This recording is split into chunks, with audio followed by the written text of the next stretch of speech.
The bench press is one of the major exercises for the upper body. The bench press is a great exercise for developing upper body strength and upper body power.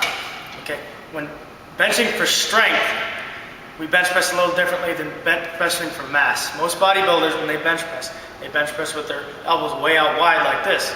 Okay, that's good for one thing, isolating the pecs. But when we're bench pressing for strength gains and power gains, we're going to make sure we're keeping our elbows tight.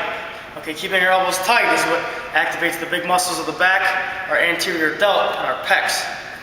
Okay, just like most major exercises, there's different phases with the bench press. There's the setup, the eccentric, lowering the bar, and then the pressing or the concentric action. Okay, first thing we're going to talk about is the setup.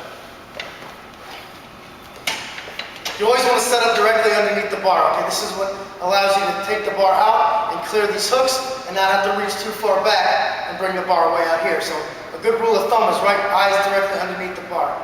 Okay, once I got my position on the bench, I'm going to go ahead and get my footing, pulling my heels back towards my butt, pushing my toes into the ground and trying to push my heels into the ground.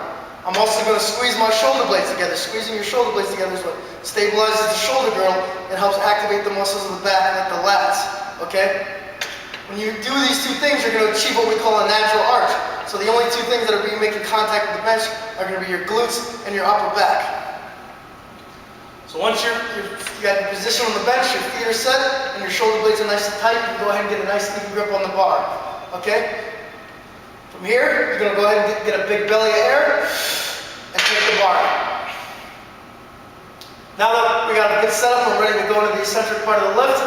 I'm going to go ahead and maintain that air, that shoulder blade tightness, and go ahead and lower the bar right below the sternum. Okay? It's a lot lower than most people are used to, but this is how we activate the most muscle mass.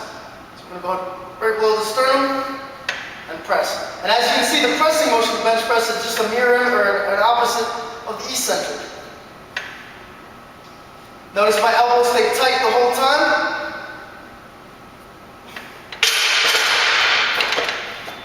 And at no point during the lift do I ever allow my shoulder blades to protract forward, okay? Because once you protract forward with your shoulders, you're going to lose all that shoulder girdle tightness, and it's impossible to re-tighten your shoulder blades once there's weight in your hands, okay? So remember, the bench press, good setup, eyes underneath the bar, good set your feet, squeeze those shoulder blades. From there, we're going to lower the bar, tucking our elbows right below our sternum, and then the pressing motion is going to be the exact opposite of lowering the bar. It's going to be like a J.